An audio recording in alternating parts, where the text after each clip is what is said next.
Shalom. Renungan kebenaran firman Tuhan hari ini terambil di dalam Injil Matius pasal 26 ayat 31 sampai dengan ayat yang ke-35. Judul renungan hari ini, Jebakan Kebanggaan Diri. Betapa mudahnya merasa berani saat kita menang. Keberanian Petrus yang mengklaim bahwa biarpun mereka semua tergoncang imannya karena engkau, aku sekali-kali tidak. Kita perlu merenungkan hal ini, bahwa kita jangan mudah untuk membuat pernyataan yang sembrono seperti hal ini. Kita tentu memahami, seperti halnya Petrus, setiap kali kita membuat pernyataan yang berani tentang suatu kebenaran, Yesus menggelengkan kepalanya karena kesombongan kita. Dia tahu seberapa cepat kita akan tersandung dan betapa buruknya jika hal itu terjadi. Kegagalan Petrus memberi kita suatu pelajaran. Petrus adalah batu karang di mana Kristus akan membangun gerejanya, Matius 16 ayat 18. Namun dia dikenal sebagai seorang yang keras, berani secara sembrono, dan impulsif. Semua kualitas yang diperjuangkannya adalah bukan kualitas yang dibutuhkan untuk suatu kepemimpinan yang baik.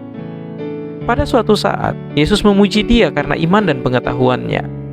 Namun pada suatu waktu, Tuhan memanggilnya setan dan menegurnya karena menghalangi tujuan sebenarnya dari Mesias. Setiap kali dia melakukan sesuatu yang benar, dia tersandung. Tetapi setiap kali hal itu terjadi, Kristus mengajarinya dan mengangkatnya kembali. Perkembangan Petrus dari nelayan yang menebarkan jalannya untuk mengikuti Yesus menjadi rasul yang menulis kata-kata inspirasi seperti, "Tetapi yang terutama kasihilah sungguh-sungguh seorang akan yang lain, sebab kasih menutupi banyak sekali dosa," menyediakan inspirasi bagi pertumbuhan rohani kita. Hidupnya menunjukkan perkembangan kedewasaan. Kita perlu merenungkan semuanya, seperti halnya Petrus. Saat kita membuat pernyataan berani yang sembrono tentang apa yang akan atau tidak akan kita lakukan, tak pelak lagi, itulah saat-saat kita gagal dengan cara yang paling memalukan. Kehidupan Petrus dinyatakan secara jujur yang menyakitkan di seluruh Alkitab. Hal ini kiranya mendorong kita saat kita gagal mencapai tujuan iman yang rendah hati.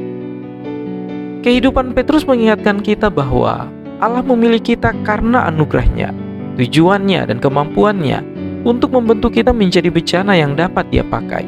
Hal itu tidak ada hubungannya dengan kekuatan karakter kita atau kemampuan yang kita miliki di luar Kristus.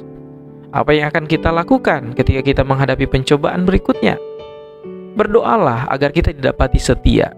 Berdoalah agar kita tidak jatuh, terutama di depan banyak orang. Tetapi jika kita gagal melakukan semuanya, kita perlu menyadari bahwa Tuhan kita masih mengasihi kita. Kita harus tahu bahwa Tuhan mencari kita. Dia tidak membinasakan Petrus karena dia gagal. Dia tidak mengambil panggilannya atau mempermalukannya. Dia mengajarinya, memberinya kesempatan untuk bertobat, dan kemudian memulihkannya.